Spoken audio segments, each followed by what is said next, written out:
ようこそ、あなたは私の現実の下に置かれました。しばらくお待ちください。気に入って購読することを忘れないでください。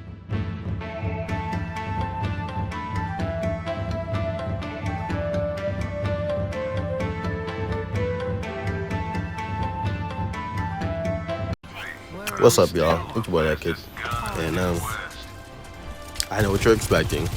On the title of the video, you're expecting me to give y'all tips and tricks on how to carry as DPS, but I'm gonna keep it a $150 with you. This is a Torb video. If you want to win, play Torb. You're welcome. That's how you win. Point blank. Period. Now, that's the end of the video. Basically, it's just Torb gameplay. But if you would like some tips and tricks, I will give you a few tips and tricks. Pause. For one, if you're a DPS, what you would want to do is most likely focus their healers so that their DPS and their tank are easier to kill off. Because once their healers are dead, you know, everybody else is just free eats. That's rule number one. There's no order to these rules, but I'm just giving y'all a few tips and tricks. So one, focus their healers. Two, play corners. A lot of this gameplay, you're going to see me play corners. Like, for instance, you see right now how I'm playing this corner. I'm playing that corner because if she was to push in, I have cover so that, you know, she can't head pop me, but I can see her just enough. You see how I'm getting behind the car? And I'm making sure I'm always in cover. Right here, I'm clearly out in the open, but that's because my confidence level is over 9,000. I'm gonna keep it a band with you. It's because I had a mercy pocket. If I didn't have a mercy pocket, I guarantee you I wouldn't have pushed this, but I knew mercy was on me. I went for her, one, because like I told you, I'll go for the healers, and I went for him because he was low, but you know, I still killed the healer first, technically, you know, if you want to be technical about it. But like I said, focus healers. This is the order that you focus people. One, focus the person who split from their team. Two, focus the healers, and then focus the DPS, and then focus the tank. Now, if something so happens to interrupt that, like let's say like the tank is by themselves, that kind of goes into the first category. Focus the one that's by themselves, you know, that's solo from the team. Play corners. I know I said this already, but this is very important. The reason why I'm saying play corners is because, one, don't always expect you to have a healer, right? But your objective is to not die. You know what I'm saying? Your objective isn't to get as many kills as possible. It's to not die. As someone who plays every role, as a DPS, and I'm your tank, I'm gonna protect you. That's my job. I'm gonna protect you while you do damage.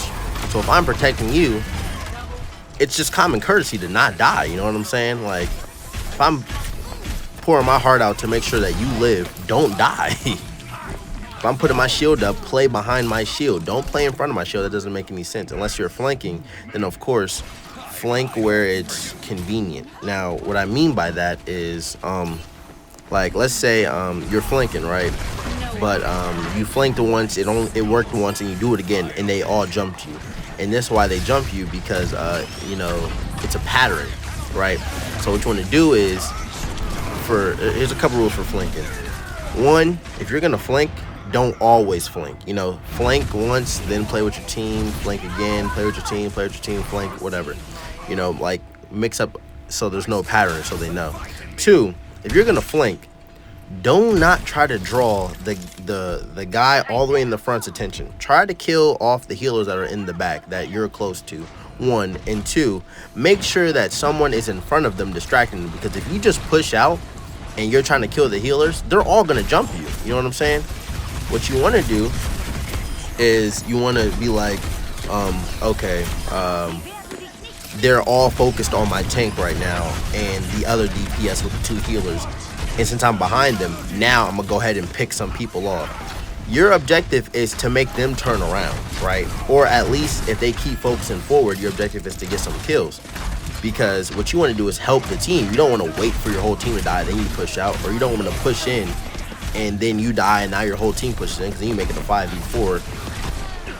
You either make it a 5v4 or a 5v1. What you want to do is you want to make it an even 5v5. Right, when you got your 4 teammates pushing forward and they're fighting, you're in their back line shooting the healers. The reason why I say healers is because the healers are keeping them alive. Now, if you're playing tank, even though this is a DPS video, if you're playing tank and you're pushing in so far, you want to make sure you're keeping them back, like keep them in their spawn for real, while everybody else is just staying on the point. Mind you should have a healer with you because you're going to die pretty quickly, but that's a tank video and we're talking about DPS. So we got over flanking, we went over corners. Oh, space. There's 3 types of spaces in this game. There's enemy space, there's neutral space, and there's your space. And it goes in that order from the enemy's point of view. The reason why I say that is because that works with corners, right? If you're in a corner, anything behind you is your space. Anything in front of you is neutral space. And where you see the majority of enemies are at, that's the enemy space. Your objective is to control the neutral space. You know what I'm saying? So you play your space, you play your corners, your space around your corners, and you keep inflicting as much damage as you possibly can towards the enemies in order for them to back up into their enemy space. Now you have room to push into neutral space. Now you push into neutral space and you don't push in too far because you want to make sure you still have room for cover, but you want to push in just enough to either get a pick or push them back so you can either push the objective or defend the objective. But either way, neutral space either needs to stay neutral or your team needs to be in control of the neutral space. It should never be the enemies in control of the neutral space. If the enemy is in control of the neutral space, you lose. If your enemy's playing corners and they have control of the neutral space, you lose. And if you have an enemy in your team space, they need to die. You feel me? Because if that enemy somehow lives and now the rest of his teammates come in your team space, now it's literally all enemy space. There's 3 spaces. One's red, one's blue, and one's gray. If it's all 3 red, you lose. If it's 2 red, 1 blue, well, you can do the math. That's 2 out of 3. You have a 66% chance of losing. So it's really a statistic thing. And yeah, this all is not going to come to you like in game, but these are just some things to keep in mind. So we went over killing the healers, we went over taking space, we went over playing corners. Resources. Let's go over resources. The way I pick my fights, not all the time, but when I'm thinking, this is how you should pick your fights. This isn't just for me personally. This is just a general statement of how you should pick your fights, right? Let's say you're in a 1v1. Let me think. Somebody like Genji. You're in a 1v1. No. Zarya. You're in a 1v1 with Zarya. And let's say you're Doomfist. Now, as Doomfist, you're the Doomfist. The enemy is Zarya. What you want Zarya to do is use all her resources. Hold on. Alexa, off. Alexa, off. Okay. Your resources, their resources include their abilities, their ultimate, and yeah, that's pretty much it. You want to make sure that they basically have no ability, they're no resources. Like if you're in a 1v1, you're Doomfist and there's Zarya, you might want to force Zarya to pop her 2 bubbles, right? We're talking about a 1v1, so one of her abilities are out of the picture. One of her abilities allows her to put bubbles on someone else. So her abilities right now would be her ult, which is a ball that drags you in. Her other ability would be a bubble that puts her onto herself. Then you got her laser beam and then her grenades. So with that being said, you would want her as Doomfist, or as anybody, but this is for an example. As Doomfist, you would want her to use her bubbles. You would probably fake her out, like, shoot her with your fist a little bit and force her to use her bubble, 1 bubble, and then you start blocking. And you can like charge up a fist and then cancel the fist to force her to use her 2nd bubble. And now she's out of resources.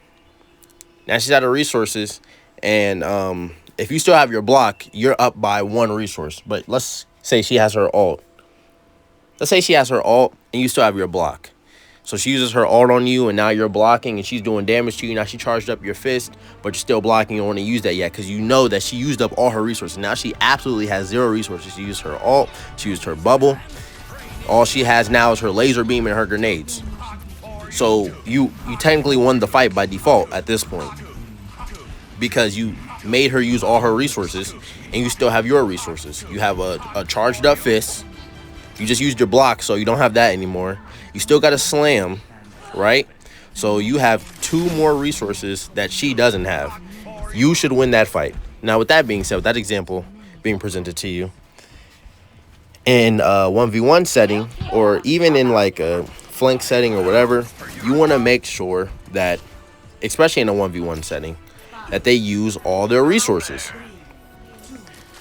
Like, someone like you're going against a Hanzo.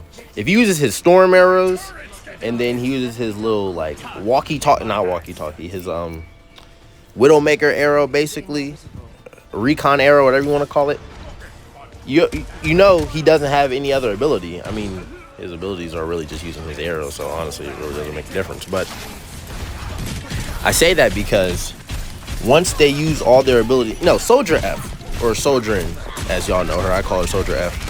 We use her. That's a great example. Soldierin, she has her little orb thing, she has her laser beam, she has her guns, and then she has the slide. If a Soldierin slides to you and you're playing behind the corner, she slides to you, boom, she doesn't have a slide anymore. You're shooting, y'all are trading bullets back and forward, and she throws her little orb at you. You get out of the orb, right? Boom. Now she doesn't have an orb or a slide. The only thing that she will have left now is her laser beam. If you are left-righting correctly and dodging her bullets, then she's bound to use her laser beam. Mind you, that's the only ability she has left. Once she uses that, all she has left is her gun. If you haven't used any of your abilities at this time, you are up 3-0. You have 3 abilities that she has 0 of. You win that fight by default. And that's DPS versus DPS. Earlier we were talking about tank versus tank, which I don't know why I was talking about tank versus tank when this is a DPS video. But for a DPS setting, that is exactly how that works. In a 1v1 setting, you want to make sure they use up all their resources. Do not be the first one to use up all your resources. Because if you have all your resources, you win. You feel me? Like, there's nothing they could do. Because they ran out of resources, and now they're gonna have to rely on somebody else to save them, i.e. a healer or a tank or maybe even another DPS. But if you have all your resources in a 1v1, you win, because she just used up all her resources. Now you have your resources, and you win. Now she's gonna be running away from you. Mind you, if she's running away from you, you should be putting shots into her, because now her back is faced towards the enemy, and now she loses. Now let's flip the script real quick. Let's say you're the one who used up all your resources. One, if you were playing behind corners, you're safe. You know what I'm saying? If you're in your zone, if you're in the neutral zone, you need to run back to your team zone. If you're in the enemy zone, you went too far, and you used up all your resources. If you used up all your resources and you're in your team zone, you're good, you're safe. If you used up all your resources and you're in the neutral zone, you need to run back to your team zone. If you're in the enemy zone and you used up all your resources, try to get back to the team zone, but you can technically count that as a loss. But we're not here to count anything as losses. You need to get cover, play corners, and rack up your resources back. Now, everything I just explained to you, it may be a lot of information, but these are guaranteed ways to win the game. Everything I explained is a statistic way to win the game.